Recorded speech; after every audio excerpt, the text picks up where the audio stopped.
یہ بدنصیب دن اس وقت جو ہم دیکھ رہے ہیں، سچی بات یہ ہے کہ 14 صدیوں میں امت مسلمہ پر اتنے بدنصیب دن کبھی نہیں آئے۔ حضرت امام مالک نے کہا تھا کہ دو ہی باتیں، یا گستاخ رسول زندہ رہے گا یا عاشق رسول زندہ رہے گا۔ دھرتی کے اوپر یہ نہیں ہو سکتا کہ دونوں ایک ساتھ زندہ رہیں۔ ہماری زندگی بے ترتیب کیوں نہیں ہو جاتی؟ ہمارے شب و روز غیر مرتب کیوں نہیں ہو جاتے؟ ہماری زندگی کے تیور جو ہے وہ بدل کیوں نہیں جاتے؟ یہ دن بدنصیب دن ہم نے اپنی آنکھوں سے دیکھے ہیں، لیکن بدنصیب دن ہمارے حکمرانوں کی کرتوتوں کی وجہ سے آئے۔ یہ بات ذہن میں رکھیں، ہم نے اسلام اور مسلمانوں کے اوپر انتہائی کمزور ایام بھی دیکھے۔ بالخصوص جب سلطنت عثمانیہ ٹوٹ گئی، جب مسٹر ہیمپر اور لارنس آف عربیہ کے جاسوس عرب ممالک میں جو ہے وہ امت مسلمہ کو توڑنے کی اور سلطنت عثمانیہ کے ٹکڑے ٹکڑے کرنے کی سازش کر رہے تھے، تو یہ انتہائی کمزور ترین دن تھے۔ ادھر ہمارے حکمران عیاشیوں میں لگے ہوئے، انہی دنوں کا مرثیہ پڑا ہے۔ دیکھ مسجد میں شکست رشتہ تسبیح شیخ اور بت کدے میں برہمن کی پختہ زناری بھی دیکھ، کافروں کی مسلم آئین کا بھی نظارہ کر اور مسلموں کی مسلم آزاری بھی دیکھ، چاک کر دی ترک نادان خلافت کی کباب، سادگی مسلم کی دیکھ اوروں کی عیاری بھی دیکھ۔ بہت چیزیں ہم نے برداشت کی، بہت کچھ ہم نے برداشت، ہمارے ساتھ ان 2-4 اشروں میں تھوڑا کچھ تو نہیں ہوا، لیکن سب کچھ ہم کسی نہ کسی طرح برداشت کر سکتے ہیں، لیکن حضور کی توہین برداشت نہیں کر سکتے۔ اگر اس کو برداشت کر دیں تو میرے پلے رہتا ہی کچھ۔ جہاں میں ان حکمرانوں کو بے غیرت کہتا ہوں، وہاں میں خراج پیش کروں گا سلطان صلاح الدین ایوبی کو۔ میں کہتا ہوں یہ ہے تخت و تاج کے مالک۔ ان حکمرانوں کی قبروں کے نشان بھی زمانے کو یاد نہیں رہے، اور کتنے سال گزر گئے، ایک وہ حکمران تھے آج بھی دلوں کے تخت پہ بیٹھے۔ سلطان ایوبی کی کہانی کتنی دل آویز ہے، کتنی جرأت آمیز ہے، اور کتنی غیرت والی کہانی ہے۔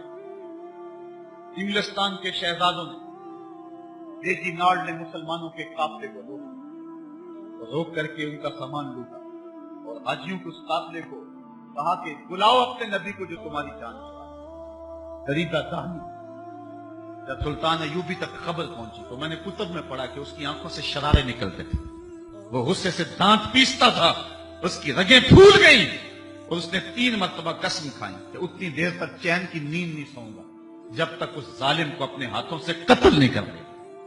اور پھر پڑھیں تاریخ سلطان ایوبی کی، آج یوں ہی اس کے لیے دل نہیں تڑپتے۔ سلطان ایوبی پھر 3.25 سال تک مسلسل چارپائی پہ اپنی کروٹ نہیں لگائی۔ عشرت کرنے والے حکمران سنیں، یہ تھے حکمران، یہ تھے تخت و تاج کے مالک۔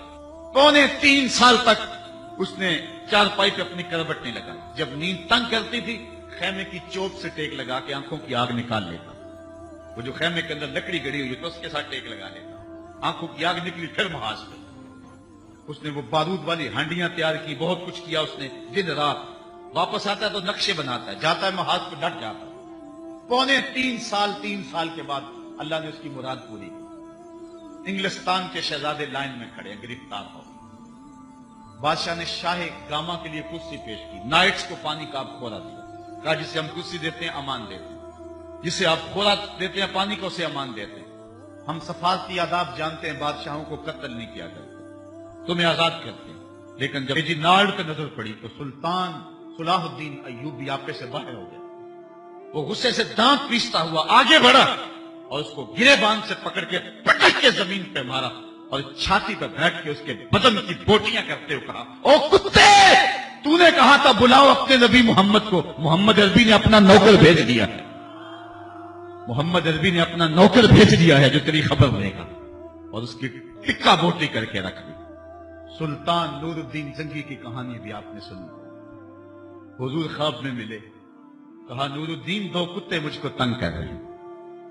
سلطان اسی وقت اٹھا، لبیک یا رسول اللہ کہتے ہوئے حضور کے شہر نور کی طرف چل پڑا۔ 18-19 دن کے بعد وہاں پہنچتا ہے، 40 لوگوں کو اپنے ہمراہ لیے پیچھے سے خزانے اور لوگ جمع، کہا کہ تم میرے پیچھے آ جاؤ۔ مدینے میں کوئی غیر معمولی واقعہ ہو، پھر سارے مدینے کو بلایا اور ان کو کھانا کھلایا، لیکن جو 2 شخص دکھائے گئے تھے وہ نظر نہیں آئے۔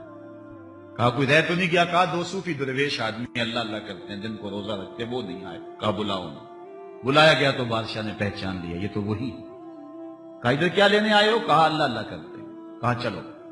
ان کے حجرے میں چلا گیا، دیکھا تو قالین بچھا ہوا ہے، کوئی آثار نہیں ہے۔ قالین اٹھایا، نیچے پٹا پڑا ہوا، اٹھایا تو نیچے سے سرنگ تھی۔ وہ حضور کے جسد اطہر کو نکالنے کی سازش کر رہے، سارا دن مٹی نکالتے، رات کو بقیع کے قبرستان میں پھینکا۔ اور روایات میں آتا حضرت عمر رضی اللہ تعالیٰ عنہ کے پاؤں کا انگوٹھا باہر آ گیا کہ حضور نور الدین کو ملے، اور انہیں ایک جھٹکا لگا اور یہ ڈر کے بھاگ آئے۔ تو سلطان نور الدین زنگی نے حضور کے روضہ کے چاروں طرف سیسا پگھلا کے جہاں تک پانی ہے وہاں تک ڈلوا دیا، اور پھر ان کو قتل کروایا اور ان کے ٹکڑے کروائے۔ اور پھر اس کے بعد جو آگے لفظ ہے وہ جذباتی کر لینے والے ہیں۔ سلطان پھر مدینے کی گلیوں میں روتا پھرتا تھا اور روتا روتا کہتا تھا حضور یہ میری نوکری، کروڑوں انسان بچتے ہیں، آپ کا شکریہ کہ یہ نوکری آپ نے مجھے عطا کی۔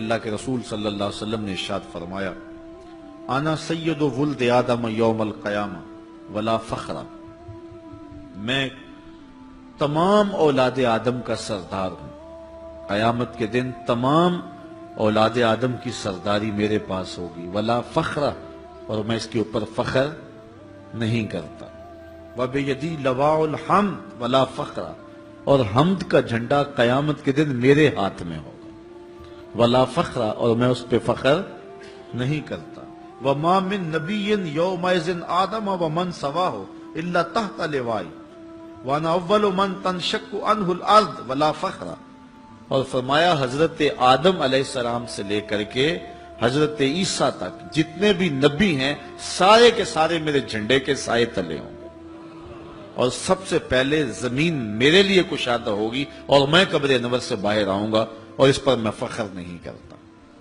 ملا علی قاری نے کہیں بڑی خوبصورت بات لکھی، فرماتے ہیں نبی جھنڈے کے سائے تلے ہوں، بات فخر والی ہے، کرتے کیوں نہیں؟ شہنشاہ حسینہ ماہ خوباں جس کے چراغ حسن سے پورا مصر روشن ہوا، وہ جھنڈے کے سائے تلے کھڑا ہو۔ حضرت یوسف علیہ السلام، بات فخر والی ہے کہ نہیں ہے؟ کہا ولا فخر، میں فخر نہیں کرتا۔ پاؤں کی ٹھوکر سے مردے کو زندگی دینے والے حضرت عیسیٰ جھنڈے کے سائے تلے کھڑے ہوں، بات فخر والی ہے کہ نہیں ہے؟ سرے طور خدا سے ہم کلام ہونے والا اللہ کا کلیم جھنڈے کے سائے تلے کھڑا ہو۔ مسجود الملائک، انسانیت کا نقطہ آغاز، ابو البشر حضرت آدم جھنڈے کے سائے تلے کھڑے ہوں، بات فخر والی ہے کہ نہیں ہے؟ نمرود کی آتش میں بھی ہنس ہنس کے باتیں کرنے والا اللہ کا جلیل القدر نبی اور پیغمبر حضرت ابراہیم خلیل اللہ جھنڈے کے سائے تلے کھڑے ہوں، بات فخر والی ہے کہ نہیں ہے؟ لیکن فرمایا ولا فخر، میں فخر نہیں کرتا۔ ملا علی قاری کہتے ہیں بات تو فخر والی ہے، کرتے کیوں نہیں؟ تو پھر بڑا خوبصورت جواب دیا، کہا کلام کا نتیجہ یہ ہے کہ میں فخر نہیں کرتا، یہ میں فخر کیوں کروں کہ میرے جھنڈے کے سائے تلے، یہ تو انہیں فخر کرنا چاہیے کہ میرے جھنڈے کا سایہ مل گیا ہے۔ یہ نبیوں کے لیے فخر ہے کہ میرے جھنڈے کا سایہ انہیں نصیب ہو گیا۔ فخر کا دل میں دریچہ باز کرنا چاہیے، جن کا تو آقا ہے ان کو ناز کرنا چاہیے۔ اللہ اکبر۔ آج دنیا چاند پہ جا کے فخر کرتی ہے، اور میرا نبی چاند کو قدموں میں بلا کر بھی فخر نہیں کرتا، اس لیے کہ یہ حضور کے لیے فخر کی بات نہیں ہے، یہ تو چاند کے لیے فخر کی بات ہے کہ حضور نے قدموں میں بلا لیا ہے۔ اس لیے فرمایا سارے نبی میرے جھنڈے کے سائے تلے ہوں گے۔ یہ شان ہے ہمارے آقا کی، یہ رفعت ہے ہمارے آقا و مولا کی، یہ حضور کی عظمت و رفعت ہے۔ اسی لیے اعلی حضرت فرماتے ہیں سب سے اعلیٰ و اولا ہمارا نبی، سب سے بالا و والا ہمارا نبی، خلق سے اولیاء، اولیاء سے رسل اور رسولوں سے اعلیٰ ہمارا نبی۔ سب سے اونچی شان اگر کسی کو عطا کی گئی ہے تو وہ میرے اور آپ کے آقا و مولا کو عطا کی گئی۔